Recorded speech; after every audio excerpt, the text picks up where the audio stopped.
What's up, everybody? It's Walter, your favorite historian and professor. Today's date is May 28th, 2026.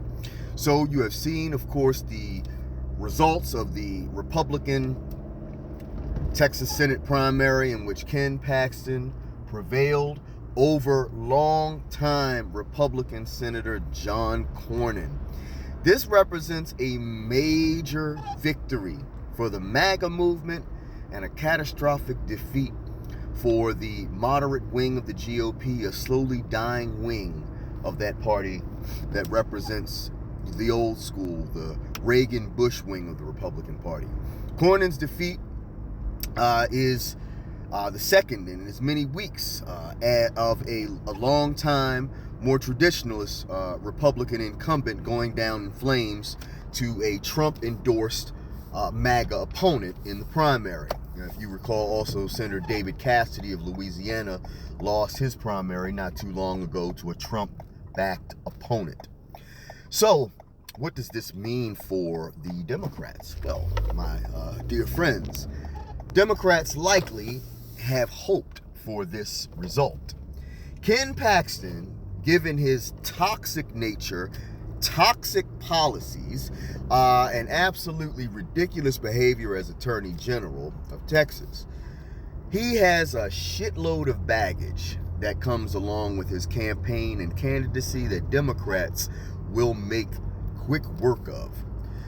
Tallarico, I can only hope, will take advantage of this great opportunity because Ken Paxton, like I said, will be a far more vulnerable target than John Cornyn would have been. Cornyn had the benefit of incumbency, of successful legislation, of bipartisan cooperation, whereas Paxton displays none of that. He is an extremely partisan Republican who is more or less preaching the gospel of MAGA and Donald Trump.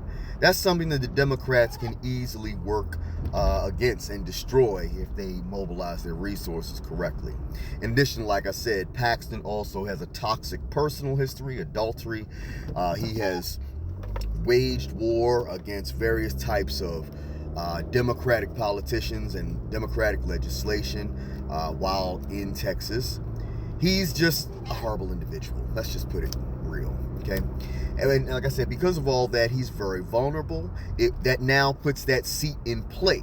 Democrats now have a real chance with Tallarico in winning that seat in Texas, okay? It's now no longer just a pipe dream. It's a true possibility, all right? Paxton's own schemes and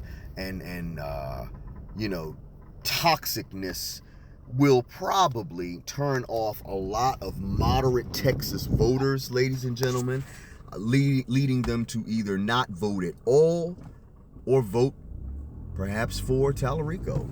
Okay, because one thing about in the South, in the Southwest for Texas, they don't believe in not voting, so they're gonna vote for somebody. And I can only hope that if they do not vote for Paxton, that they don't waste that vote, and instead they cast their ballot for Tallarico.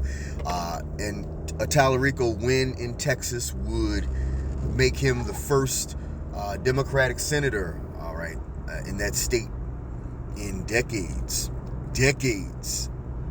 Texas will once again be in play for Democrats seeking statewide office right there, okay?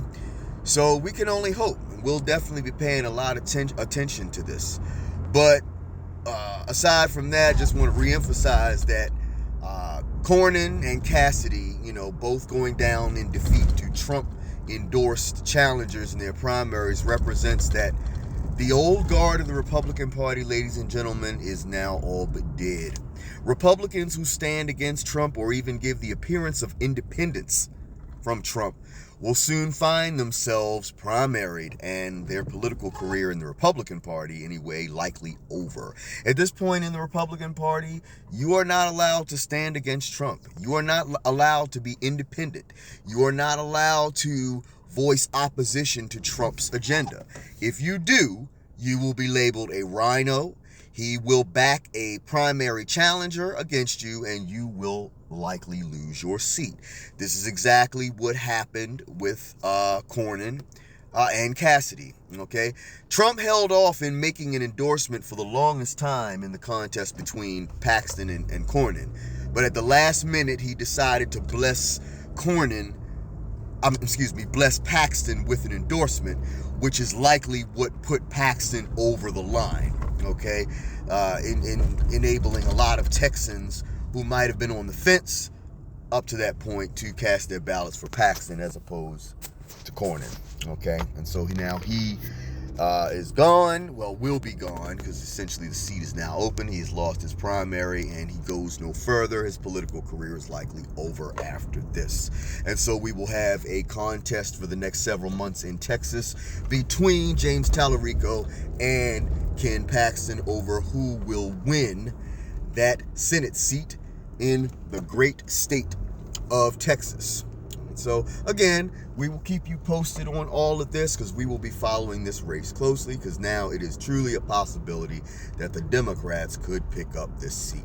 But I'd love to hear your thoughts on the matter. Leave them in the comments down below, and I'll be happy to engage in good, bad, and if necessary, toxic discussion on this subject. Take care of yourself, stay safe out there, and I'll talk to you at the next video. Professor Shelton, the historian and blue-collar scholar, out. Peace.